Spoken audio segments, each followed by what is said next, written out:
You're listening to the Buildify Method podcast, where we're all about mindset, systems, and profit.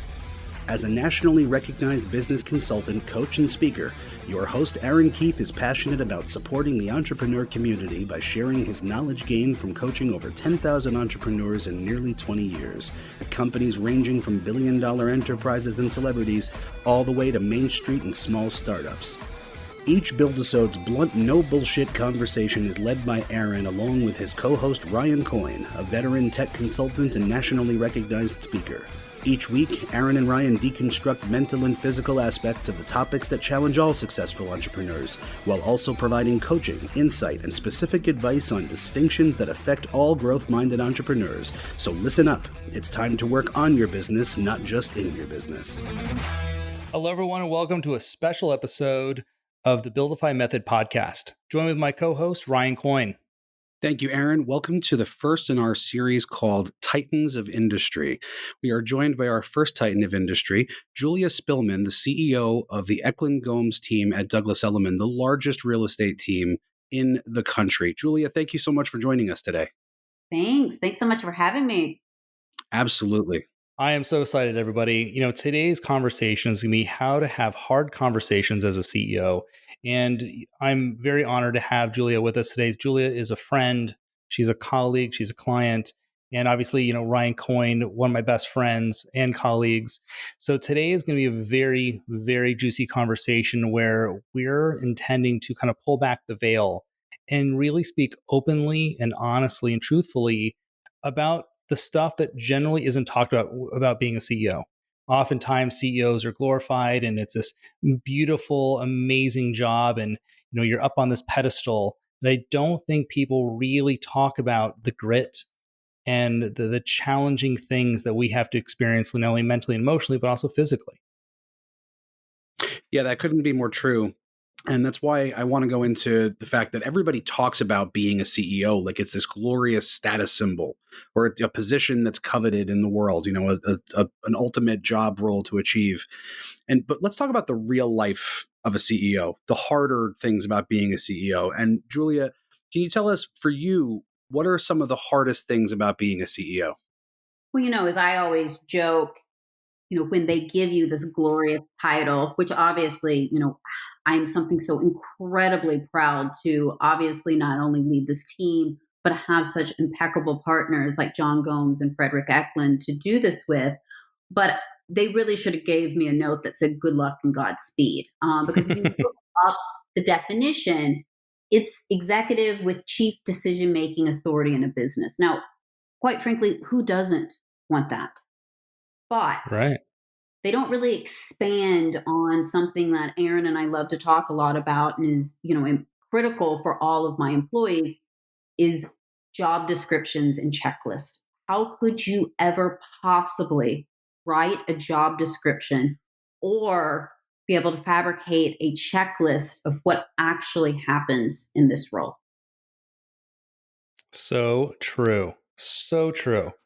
This is such a challenging job, right? I mean, the mental stress, the emotional stress, and then the physicality of it.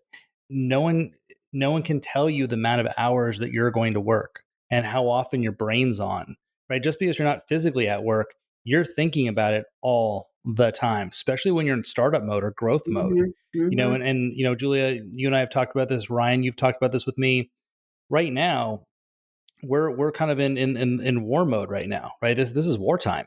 And with everything going on in the world, when your brain kicks into wartime as a CEO, the critical thinking, the running scenarios, whether it's, you're driving to work or taking a shower, your brain's running scenarios. Okay, well, if this happens, then who would I have to let go? And do I need to hire this? Well, how am I going to lower costs over this? Your brain is churning on so many different axes that it'll make your head spin around. And I don't think younger CEOs or CEOs who haven't been through wartime before have been through those paces. And I think this is a huge learning opportunity that I think people need to be told ahead of time what it's like so that they are prepared to go through this time period. Well, and I always say, like, you take out, the fact that we're going through a pandemic and how it's affecting, every piece, obviously I think a lot about, my employees and my agents and just their emotional well-being, much less the fact that, we've came, my first full year, we broke 1 billion. We were the first team to ever break 1 billion. Then last year we broke 2 billion. And this year, pandemic.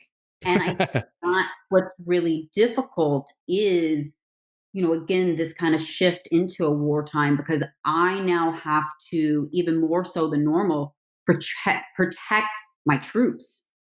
Right. So true. It's a big thing. So Ryan, I'm curious, being a CEO, everyone on this call, right? Everyone who's listening, we're entrepreneurs, we're CEOs, and there's sacrifices. There's things that we have to navigate as a CEO, and I don't think that's talked about enough. And Julia, you're married. Ryan, you have kids. So Ryan, hit us from what are some of the sacrifices and the hard things about being a CEO, especially when you have a family? Well, the sacrifices, my goodness. How about feeling guilty as well as feeling accomplished 24 hours a day? Um, sacrificing part of your happiness. This is speaking from experience. If my happiness meter was able to be full, that would be great. But there's this little governor at the top of it that keeps it from getting to 100, because some of that comes at the expense of that guilt feeling that I could have given to my family, how many days I worked past 5 or 6, or how many days I was cranky from no sleep the night before from making something happen.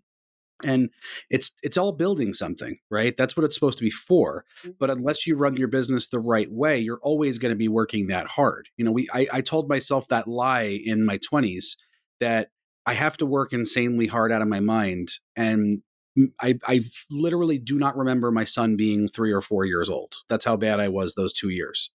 And the mistake I was making was not putting the right structure around myself to have it be a sane process. Yeah. So I almost wonder if some people want to do that to themselves, not me, but that was the sacrifice, was part of my fulfillment for sure. But the benefit was I learned how not to run a business, and I can help other people avoid doing the same thing. And I can help the people who I hire to work for me and the people who work around me, now that I work with other people a lot more frequently, avoid doing it to themselves, even when not a CEO, but in a role that is a high stakes position with a tremendous amount of responsibility. Absolutely. And then, Julia, you're married, your team is, you have, 70 plus people on your team spread all across our country. Yeah. I've witnessed you on planes all over the place, flying here, flying there, having to get ready for things, living out of suitcases, and your husband's back in New York. Hmm. Well, I think, I think we're all learning a lot each day. And I think, for me, we went through the startup mode. As a new CEO, we went through startup mode. Then we went through this huge growth period, and then we finally kind of got into what I was joking is the success and stability part. And then Yeah. obviously, now the pandemic. But I think with all of it, it's really learning balance. And I don't think until everything is getting ready to fall off of your plate, are you really able to learn how to balance something. So this has been just like such an amazing ride of like lessons about business, about entrepreneurship, but quite frankly, lessons about you as a person. And, my husband always says something which used to annoy me, but I think is so true. And a lot of times it's really taking a good hard look in the mirror. And I think that because when you're at the top, it's actually harder for us to ask for help, because a lot of times it's seen as weakness. It's showing that maybe we can't lead efficiently, or Hmm. there's some type of issue. And I think that that was really hard for me, was to try to conceal everything that, in a way I was struggling with, but couldn't show that. I had to portray this like perfect picture of perfection in every little rhyme or reason. And really, because also, too, I was a young CEO. Right. Um, and I think that that opens it up to another thing of like living this true life under a magnifying glass. And it's hard. And it's hard when you have a lot of your employees and agents at a similar age. that should be and are encouraged to be really out there on social media and to be, as we like to joke, just so extra. But Hmm. then when it comes to me, the tone's set at the top. So I have to walk the talk as a CEO, and I can't always act my age. I can't always dress my age. And I think that there's a lot of adjustments during all of these different phases that, quite frankly, I think a lot of people suffer in silence of the fear of asking for help, or quite frankly, admitting that they need to have help is a sign of weakness when it really isn't. That is beautifully said. I could not agree more.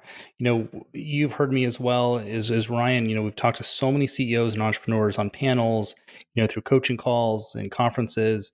And I would agree that one of the hardest things about being a CEO is them understanding the difference in position and the integrity that comes with it, and having to walk that line of integrity. You can't do those, shirtless selfies with a beer in your hand anymore like you wanted to in your 20s. As a CEO, you give up those rights. I'm not supposed to still do those? I know.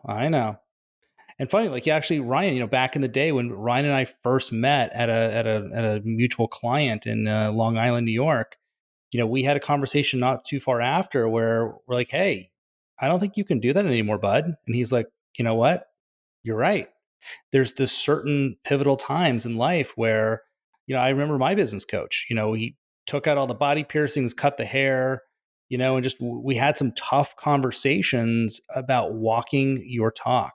And I don't think there's enough CEOs that have mentors, whether it's a business coach or consultant, or just a mentor or someone that they meet with on a regular basis, who's giving them that honest feedback, giving them that view of the future, and how what they're doing now and how they're portraying themselves as a leader, as a CEO now, is going to impact their future and what that's going to look like.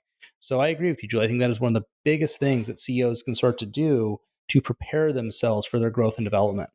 That's like an advisory board almost, earlier in life Absolutely. before you actually have one at the corporate level. Completely. We actually Yeah. we have that in place. Aaron really helped us set that up because again, it's hard to make all of the decisions and quite frankly to make the right decisions. And you need to understand what everybody needs, and ultimately it is your responsibility to delegate and to communicate like what that direction is. But I don't think there's anything wrong. I actually think it's more responsible to have some nice nudges in the direction that everybody wants to go as a group. I think buy-in is incredibly important. So if your team feels like their opinion matters, then they're more likely to go forward with the decisions that are ultimately made. Yeah, I key into that, and I also want to add to that the thing that comes to mind is about how there's this dual narrative, kind of, right. So you have the people that you talk to with no filter, right, and then the fact that you are the CEO of some of the most talented salespeople in the world is not a coincidence. That part of the CEO's role is to continually get that buy-in, like you said, to sell your team on the direction, what needs to be going on next, all the different efforts about the business, and even following new procedures and processes, which is what segues us into my next question for you both, which is, what are some of the key systems that you both feel support CEOs in running a successful company? Julia, please start for us.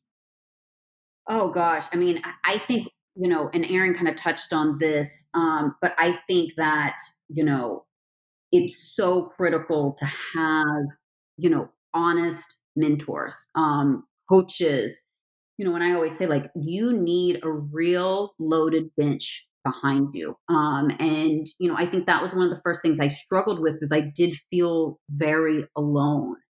And I've had from early in my career one of the most amazing mentors, and we joke now. I mean, he's one of my best friends in the world, and he always jokes. He calls it a mentor moment when he kind of pulls me aside, and it's something as little as, hey, I wouldn't do that hashtag, to really prepping me for some of the biggest decision making in our business. And I think it's important to never feel like, okay, yes, you're ultimately at the top of the food chain or the org chart, but you need a real backbone and you need a real bench of loaded professionals. Obviously, Aaron Keith is a critical piece of our business and our business planning. I have more lawyers that I talk to day in, day out. An amazing, amazing chairman, Howard Lorberg, who obviously I bounce stuff off of. But if you don't have that bench loaded with the best professionals, we can't know everything. And it's like, yes, I can protect this team from this, and I can obviously hit amazing, amazing, lofty goals.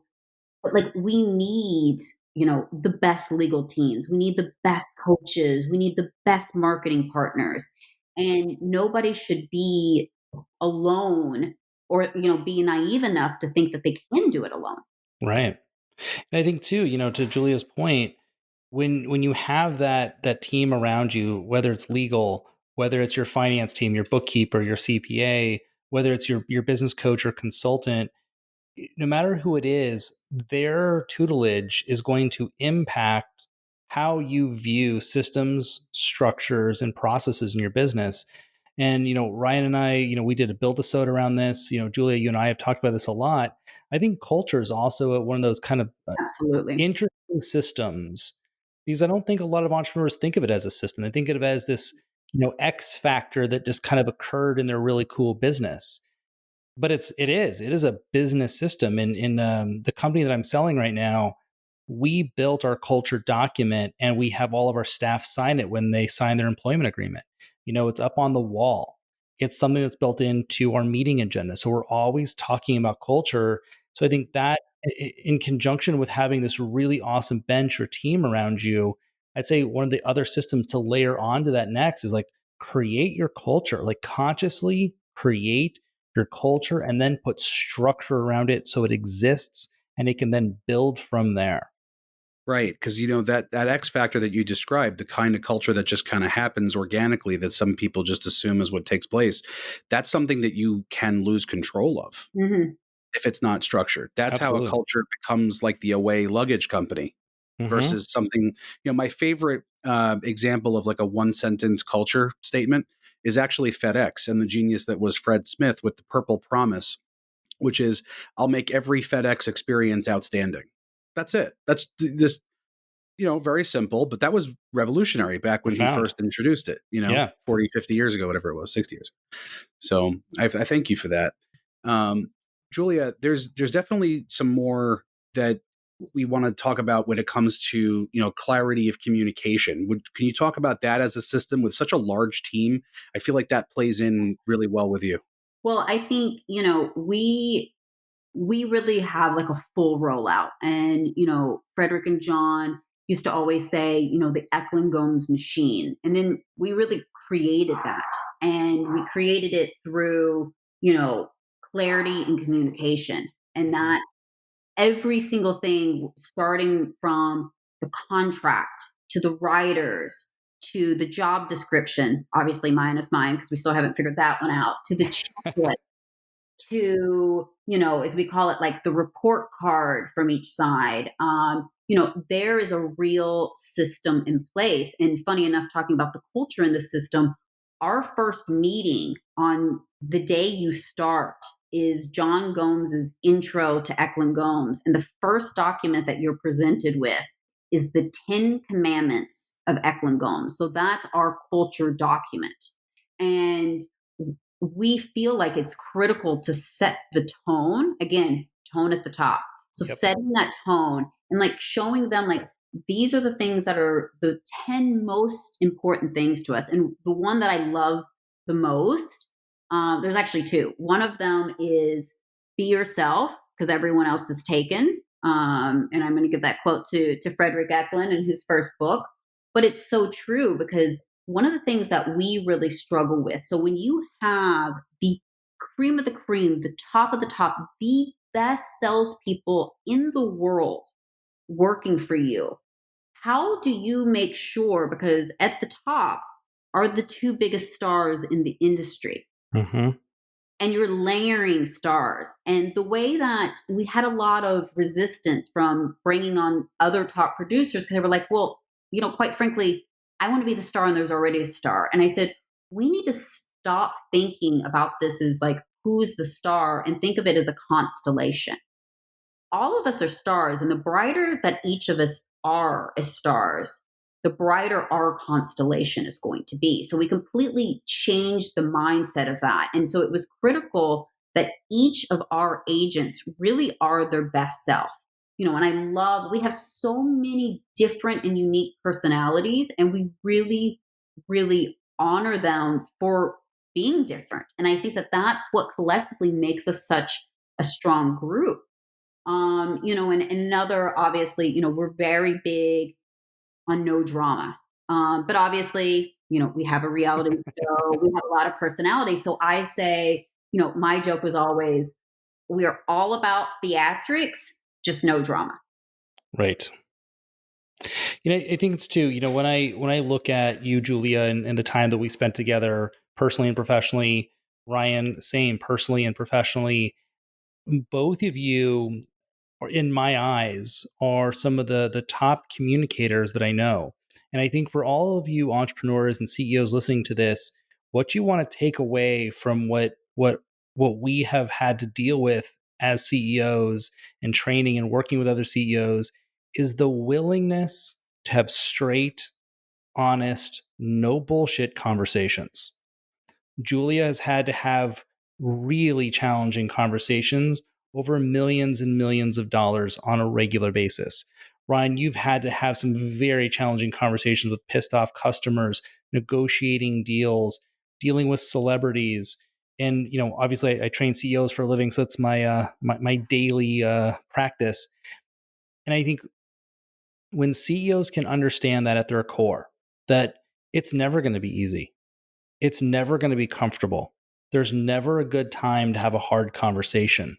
Well, I guess there is. The best time to have a hard conversation is now. Don't let it wait. That makes it worse. Mm-hmm. But I think that's something that I really want to speak to as CEOs and entrepreneurs, making sure that you're not letting these conversations go unhad. It festers and it just gets worse. You're going to have the conversation anyway. So starting to learn about how to have tough conversations.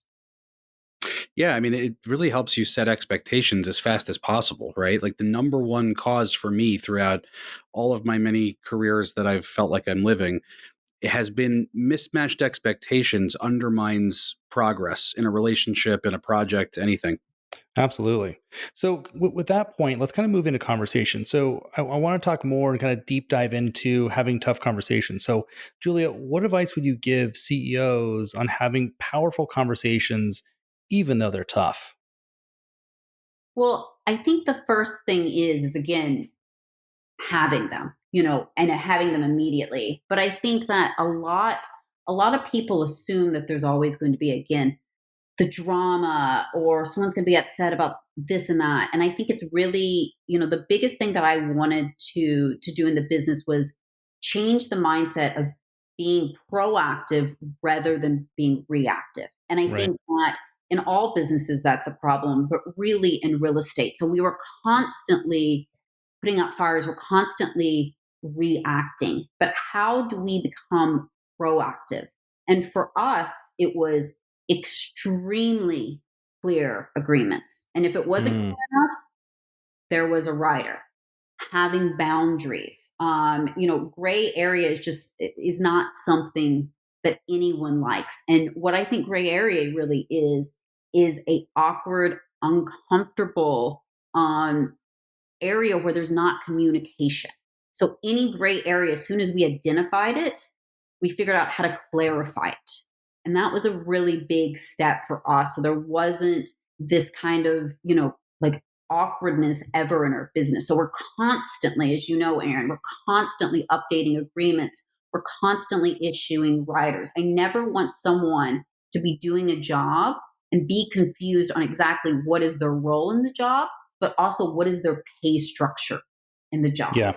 Um, and I think though, if you can really clean that up, you can really start in a very advantage point. I agree. And I think, Julie, you and I did a lot of work around this. So I think you can attest to some of this Mhm. too. Ryan, you've been privy to a lot of these conversations as well. Boundaries. I don't think boundaries is something that's taught to CEOs and entrepreneurs. It seems like it's just this missing piece of information. But for all of you CEOs that are listening, as you're growing your company, I can't stress enough, and I'd love to have Julia chime in on this a little bit too, putting in boundaries. And I don't mean like big boundaries, like, you can't wear such and such to work, or, you can't steal from such and such thing. I mean boundaries like when people call you. I mean how people communicate with you. So Julia, please speak to that a little bit for us. This is one of my biggest things. I mean, I always say this is what ultimately has saved me on so many different ways. And I think also too, like if we're being really honest here, I'm also a young woman CEO. So there's a lot of like layers in this. And I think it was really early on with clients, male clients, developers, setting boundaries. And, and I sometimes will make stuff a little bit of a joke so it's not as awkward. But, I will always say, like, if you want to call me at 5 a.m, I will pick up first ring. But don't call me after 7 p.m. because I will be having dinner with my family. And I think that, someone can't cross a line if a line isn't ever drawn. And I think it's important that I think we always think like, okay, well, the client's always right. But the client can't be wrong if you don't tell them what those boundaries are. And same with employees. And Aaron, something that we worked really hard on, I want to be there always when my agents need me. And I take incredible pride on the fact if you text or email me, you will probably get a reply within 5 minutes. And that's been a cornerstone of our business. But there has to be parameters to that. There has to be boundaries to that. So when we opened our our LA team, they're on a different time zone. So I would find myself, at dinner time taking calls because in my mind I was thinking, well, wait, I still got to take this because yes, it's 8 here, but it's 5 there. So it's still technically the business day. No. I luckily, again, thanks to Aaron's help, nipped that very early on and said, guys, here's the time. And obviously, an emergency, I will always be there. But just because there's only so many hours of the day, and I went at it in a very defensive way, thinking that everybody was going to be like, no, we need you here and there. And everybody was great about it. And every once in a while, someone will send me a text and they're like, oh my God, I'm so sorry. I mean, it's like this big winded wind up. They're like, but I need this. And I'm like, great, easy, here you go. So people really want boundaries and they want to, quite frankly, respect it. But again, if you don't draw that line, of course they're always going to cross it. Absolutely. So it's really important to set those almost like the mutual expectations of working together. And, with us, and again, with my COO, who Aaron, of course, you work very closely with Susie as well. That was the thing that was giving her anxiety, is she felt like she was really getting into her flow state. And then somebody needed her and she needed to respond immediately. And again, one of the things that we take such great pride, but then when we were doing time audits, we realized that so much time was essentially getting blown because of mismanagement of time, but ultimately mismanagement of boundaries. So we put all of these things in place. And every once in a while, somebody will slip up and not doing this. But I have been amazed at the amount of people, I don't want to say who followed the rules, but maybe have really respected those boundaries and took them really serious. Yeah, that's wonderful. So there's a book I want to kind of interject in here for everybody to read, and we'll put this in the show notes. Radical Candor by Kim Scott. Radical Candor is, in a nutshell, is just a really great book that I would suggest not only you as the CEO, but any executives you have, even your staff, should read this.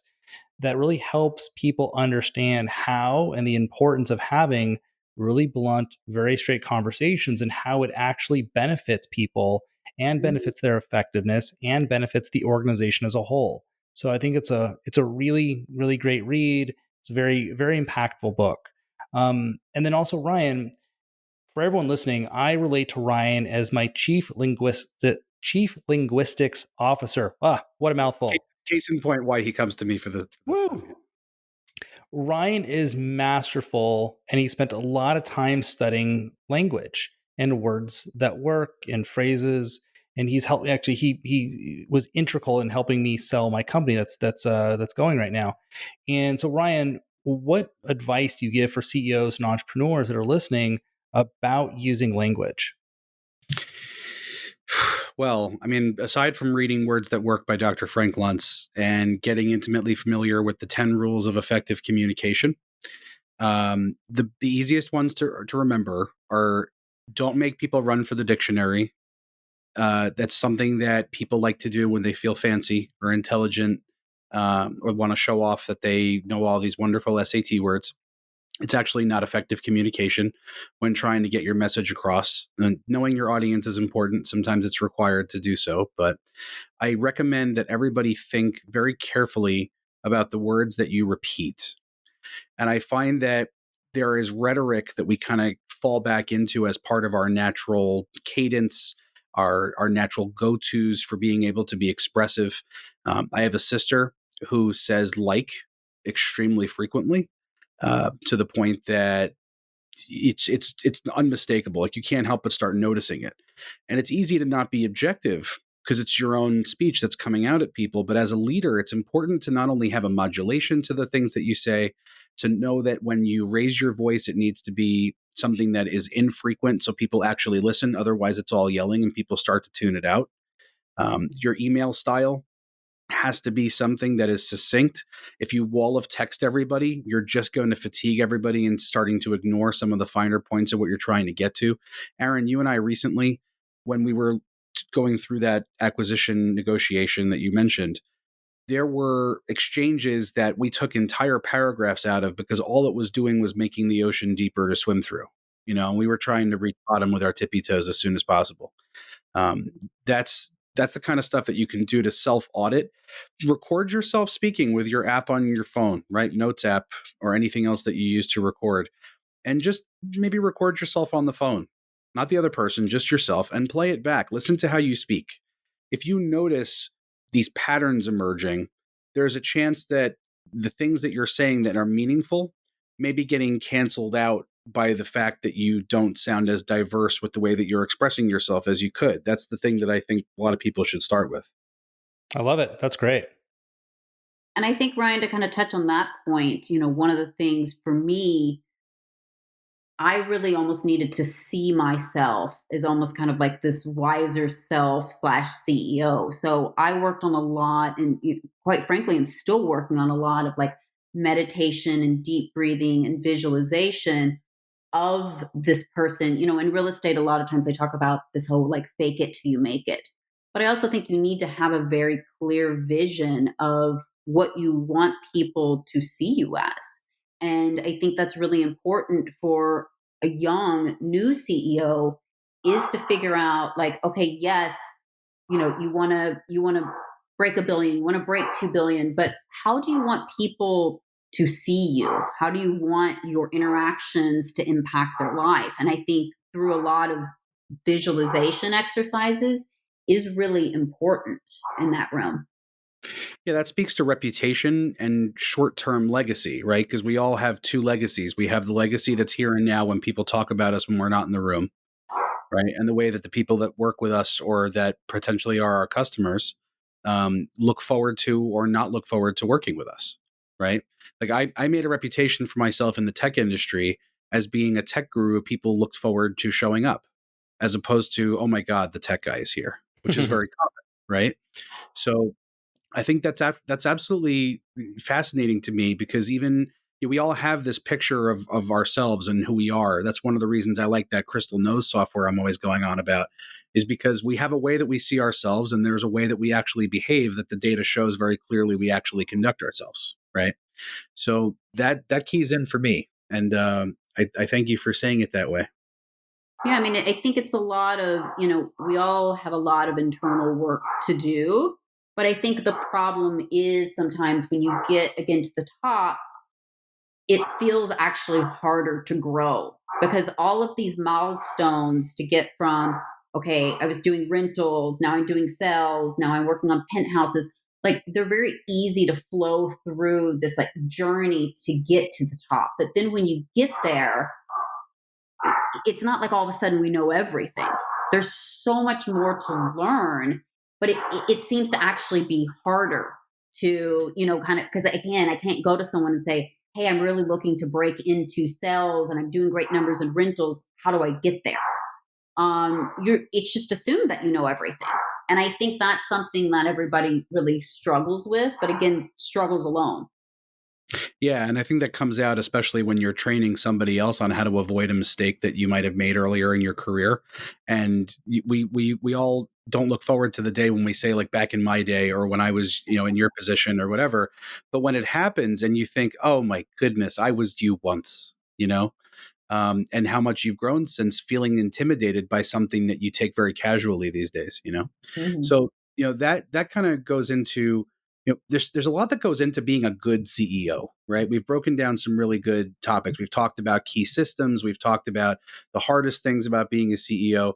But being a good CEO, what can CEOs do to develop their knowledge and skills, keying in on what you just mentioned? Mm-hmm. Well, I mean, that's really where I am right now is, I think that, I was very fortunate to have some really strong skill sets that was able to really come in with this amazing business that obviously John and Fred, are known throughout the industry for, but to really kind of tackle, maybe some of their weaknesses. And I think we're a really great complement.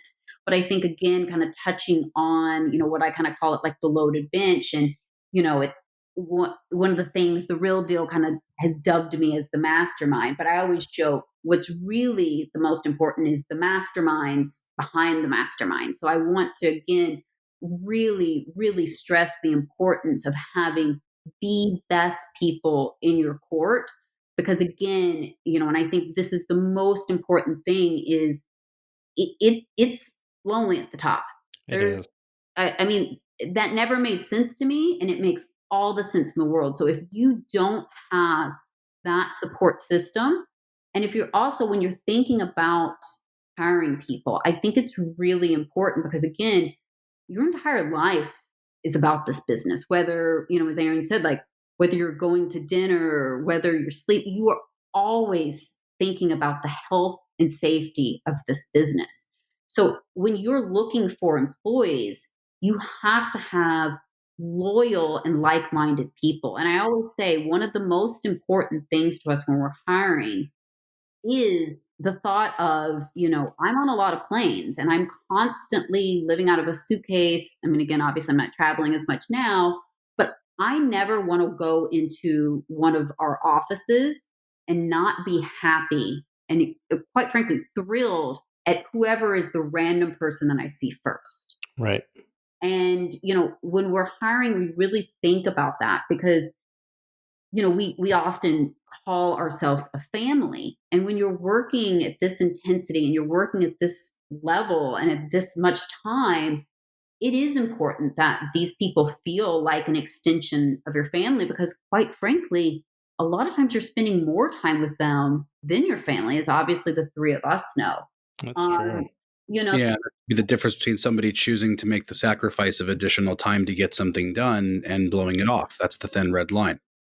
and also too, when you're always going to be the ultimate end all be all. And that's sometimes good, but a lot of times it's bad because if someone, three employees down from me on the chain of command makes a mistake, it's ultimately I have to answer to that.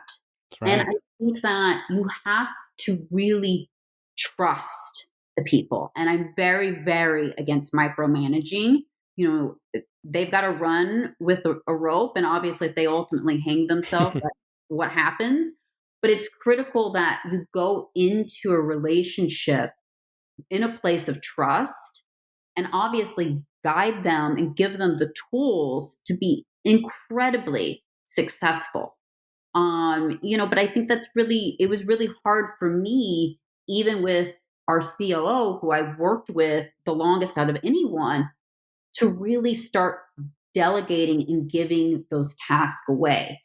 But you can't take on more at the top if you're constantly involved in every facet of it. So the people to me are the absolute most important piece of the business.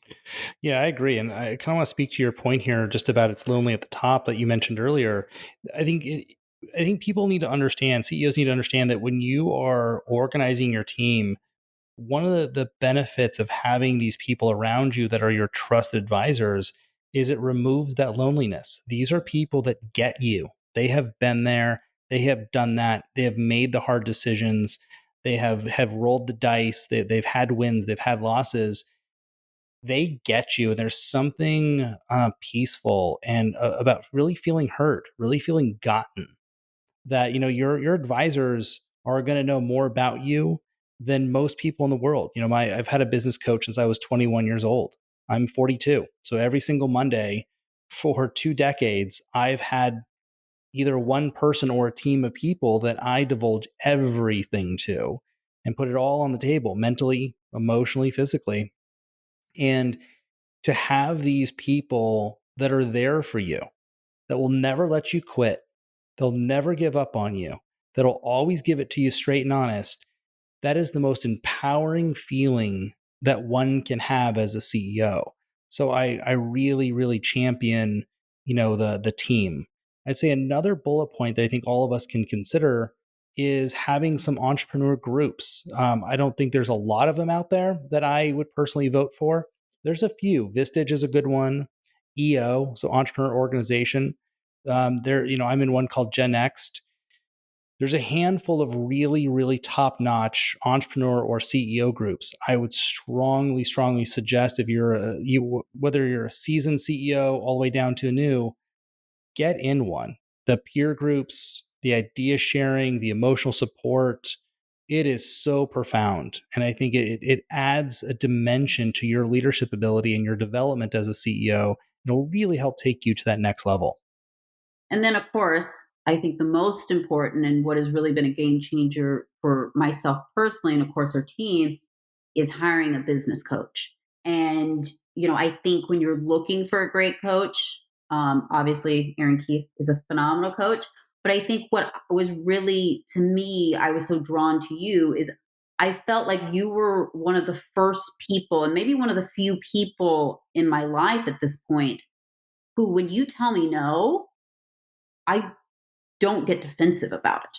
Because again, when you're at the top, you get to make these decisions, and you're used to everybody saying yes, yes, yes. And it's critical to have people that can say no to you, that you really pay attention and you really trust that advice. But I think with you, it was just, we can have these very honest conversations. And again, you can say no, and I don't get defensive, and I don't try to sell my way out of it, because I am, is like, there is a reason that I'm the leader of the greatest salespeople on the earth. Like, I'm a pretty damn good salesperson when it comes down to it. So I find in a lot of situations, I can sell it and spin it the way that I want. Yep. That doesn't benefit me. I need to have people like you, and, like, a handful of, people I work with that can say, no, stop it. Or Right.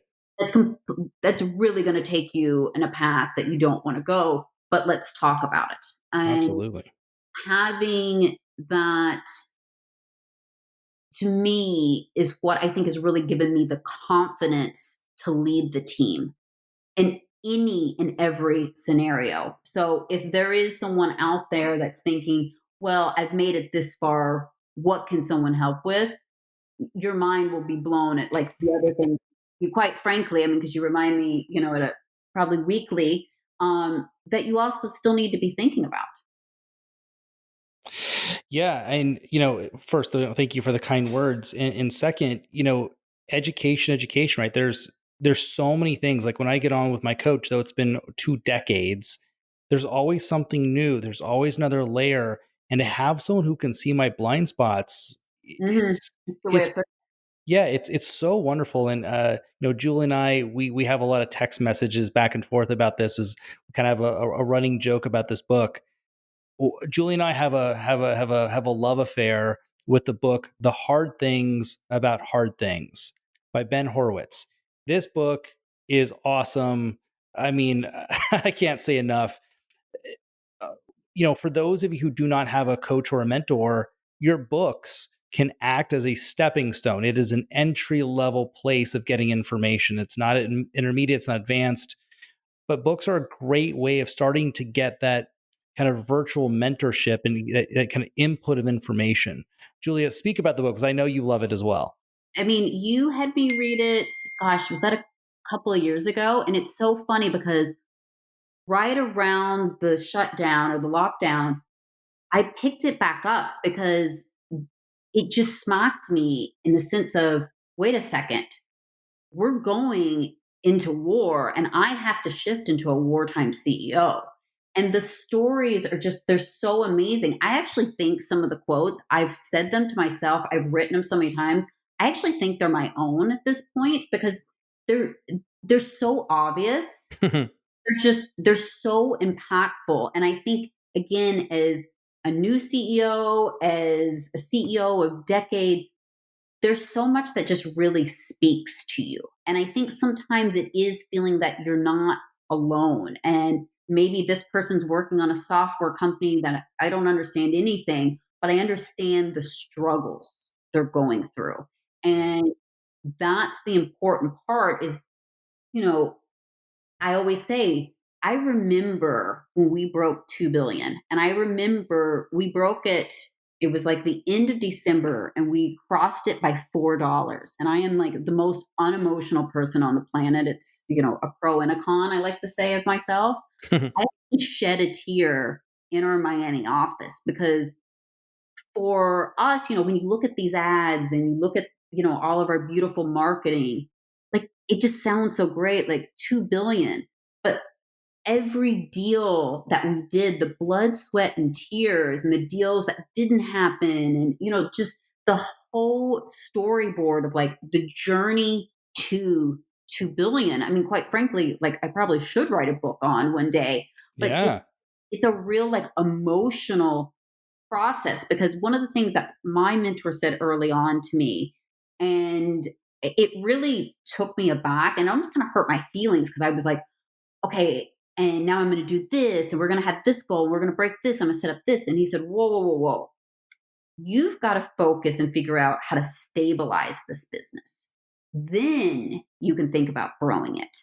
And I was just like, whoa, whoa, whoa, but we're growing it. Like I've moved on. But then when I really reflected on it, it was so true. If I don't build the foundation and make the foundation stable, I can't continue to build and create all of these amazing successes. And I think sometimes like you get so excited and then you get deflated. But then and Ryan, you talked about this, like it's all about building. And quite frankly, a lot of times it's about building without the instruction manual. But, that's constantly what we're doing is we're adding layers. We're building on this amazing foundation that we've, set through years and years and years of experience and hard work. But one of the things about the hard things about the hard things is it just touches on so many things that, especially during this lockdown and all the many challenges, I think every high level executive should read this book because it really is a guidebook of just kind of like the basic examples of things that we're all struggling with and how we ultimately just have to deal with them. Oh my gosh, so true. So true.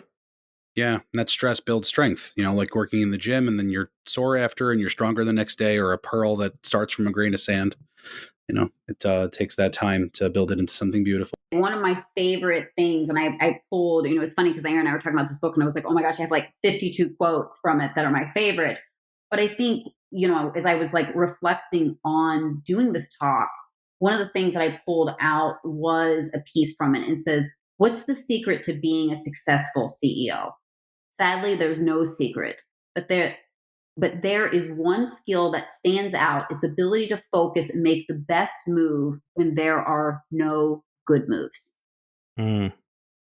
That is powerful and too real for me. The whole book would literally speak to anyone listening to this. I mean, it kind of freaks me out. All right, so we'll expect our royalties check from Mr. Horowitz as soon as this episode goes up. Exactly. Yeah, and I thank you for making this conversation an easy thing about hard things because you were so wonderful to talk to. Thank you so much for joining us today. Yeah, it was super fun. I mean, obviously, as Aaron and I joke, this is something we talk about a lot. But I think it's important to have those people you can have these conversations with because you will suffer in silence. It's very lonely at the top. But quite frankly, you can have a lot of fun. You can do amazing, amazing, epic things if you have the right people in place with you. Absolutely. So, Julia, before we let you go, because this conversation has been it's been turned into such a beautiful pearl after all the stress of the layers we've talked about put on it. Is there anything going on that you would like to promote or share with our audience that you would like to bring attention to or create awareness of? Oh gosh, that's a hard one. I mean, clearly, if anybody's looking to buy in or sell in New York, Brooklyn, LA, or Miami, I know a few good agents I could easily reference you to. I'm sure you do, and those sparsely populated areas will fill up no time soon. I promise. Yeah. So, And, Julia has a very interesting thing coming out. So to stay tuned, she's has some tech stuff up her sleeve that she's playing with. So I'd say keep an eye on her social media and follow her if you can, as she has some very fun stuff that's going to be a game changer for this industry. and Julia, where can we find you on social? What's your handle? It is Julia Spillman Gover. Okay. And we'll put it all in the show notes as well. Exactly. Perfect. Along with Mr. Horowitz's pictorial of all the things that are great about him. Well, thank you so much for joining us today, Julia. And we want to thank you, our audience, for joining us here on the Buildify Method for the first in our Titans of Industry series. Please make sure to subscribe to our podcast on Apple iTunes and leave us a review. It helps other like-minded entrepreneurs such as yourself find us and benefit from the experiences our guests share, the information we have for all of you, and the tools we share each week. Please make sure to check today's show notes for some special goodies, and we look forward to talking to you again very soon.